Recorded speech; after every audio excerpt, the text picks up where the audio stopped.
Hello everyone.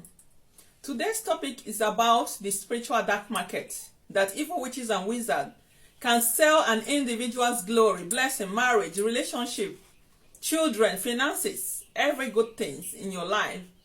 Your health can be sold in the spiritual black market. In exchange for them, they get something else that they want from the spiritual dark market. Where does this spiritual dark market exist? The spiritual dark market is most popular in the darkness dimension. But there are spiritual dark markets on the earth, in the sea, in the water dimension, in different dimensions, in the air, everywhere. But the most one is in the darkness dimension. I know a lot of you people don't know that darkness dimension exists, even though darkness is coming every day, and you don't think that that is also a dimension that spirits operate. When the darkness comes and the spirit starts operating, spirit lives. There are some spirit that only lives in the darkness.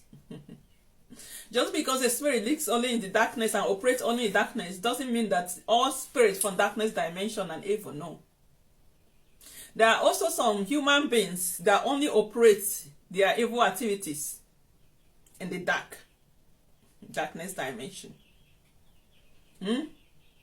So today I'm going to speak about this darkness, these dark markets.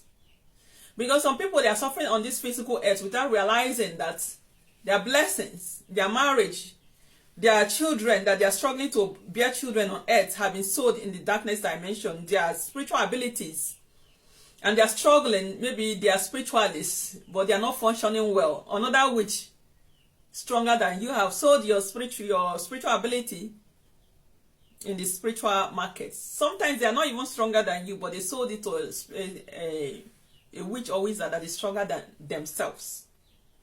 Because when a witch tries to get you, or a wizard, and they can't get you,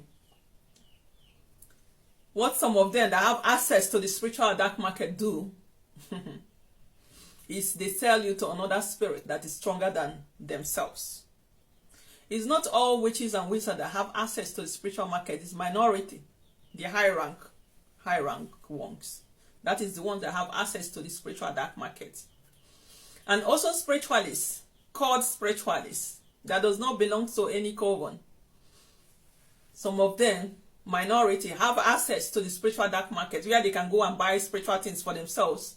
And they can also go and rescue their clients that have been sold in the spiritual dark market. And if you have powerful spirit guides, some of them can take you to the spiritual dark market to reveal to you what is happening to you, so that you can be able to do spiritual assignments or appeasement or sacrifice to stop that act from happening. They are showing you what their enemies are doing to you, so that you can be able to go and stop it. But most of you don't know about these things. When you dream, you think, it's just a dream. Your spirit guide can reveal to you about spiritual dark market if you have powerful spirit guides or spirits that have access to the spiritual dark market. There are also some elemental spirits, the gods and goddesses from the darkness dimension. If you have alignment with them, they can also take you and show you what is happening in the spiritual dark market. Yeah, spiritual dark market exists. Just like we go to the shop to buy things in the market or in the supermarket, it exists in the spiritual realm. But the place that is functioning more is in the darkness dimension, and the people that is the leader operating it are evil witches and wizards. Spiritual dark market. And if someone have sold you to a spirit or to a witch or wizard in the spiritual dark market, don't ever think or imagine in your life that fasting and prayer or doing night vigil is going to rescue you. No. In order for you to be free from this type of spiritual attack, yes, it is a spiritual attack. When someone has sold your blessing, when they try to get you and they cannot, and they decide to sell you to someone above them that specializes in whatever they wanted to do to you. To get that is for you to go first. If you have personal spirit guides, if you have spirits that are powerful, they can go and buy you off, buy your blessings off You know, our spirits, our personal spirit guide, not all of them, because we all have different spirits. Some of our personal spirit guide have ability to pay spiritual debts for us. They will go and buy you off, pay off the spirit that they sold you to.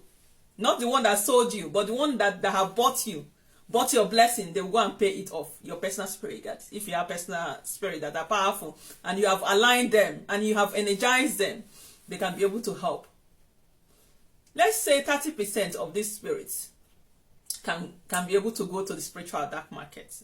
Not all spirit that can be able to pay off debts for you and contest with superior spirits in the darkness dimension.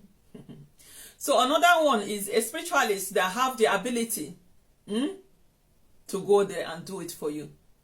That they have spirits, because we work with spirit. They have powerful spirit that can go also and buy you off and rescue you from the spiritual black market.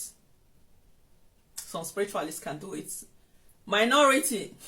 Before a lot of spiritualists would start making advertisements that will get you out on spiritual. Go and do divination from other spiritualists to find out if that spiritualist can be able to do it for you.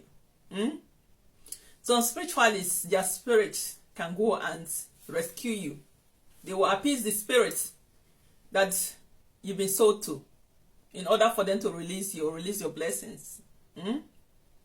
Another one is powerful witch or wizards that works in the darkness dimension.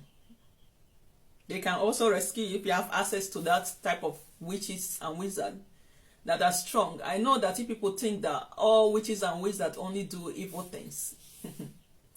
Even me myself, I used to think all witches and wizards does only evil, until the darkness god took me to the darkness dimension and showed me what goes on there. Then he revealed to me, and then I saw that some covens, they don't do bad things. Some covens, they only afflict you if you afflict their members, or if you afflict them, then they will gang up against you. Why there are the ones that specializes only in doing evil things. So when someone belongs to coven, it doesn't mean that all the covens are doing evil, because it's just an organization, like a group. Like you have your churches. All churches are not bad. It depends on the leader and what they are doing in the church. That is how the covens are. So also, as a spiritualist, in order to rescue your victims, you need to learn the act of using darkness to work with darkness, to fight darkness. Yeah. Because when they tell you to go and appease a witch or a wizard, the leaders in the witchcraft covens that can help you, you think it's evil. Oh, why should you appease them? It's not every witch or wizard that you think you can tie. The spirit that's speaking, not all of them. There are some witches and wizards that you have to be in good terms with. Even though their act, their main purpose is to unlife and destroy. I will not teach everything here. But anyway, there is something called using the darkness to fight darkness. Sometimes you have to appease witches for them to free your clients. And it doesn't mean that you belong to coven. It doesn't mean that you are encouraging them. All spirits needs appeasement.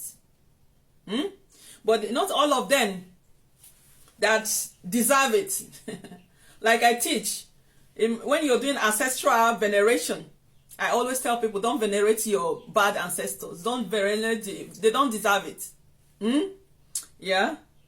But that doesn't mean that in order for you to free someone, you know, that you shouldn't make peace just because their own role, their activity is different. You cannot be able to unalive all evil witches and wizards. Sometimes you have to work with some of them. Not all of them. There are some of them that they have duality. Their main goal is not to destroy people. There are some of them that you have to appease in order to free your clients, your targets.